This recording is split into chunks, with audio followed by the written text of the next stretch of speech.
Hello students, today we will write and learn alphabets, capital A, B, C, D, A to Z, and also learn how to trace A, B, C, D.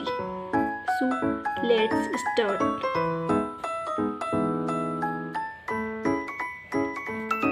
A, B, C, D, E, F,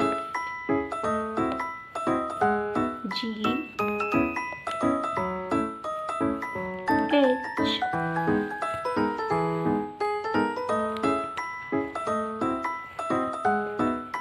I,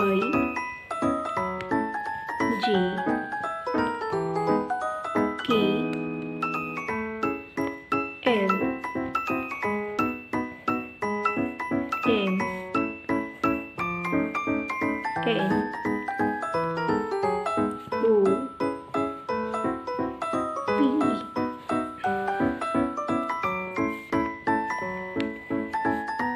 Q, R, S, T,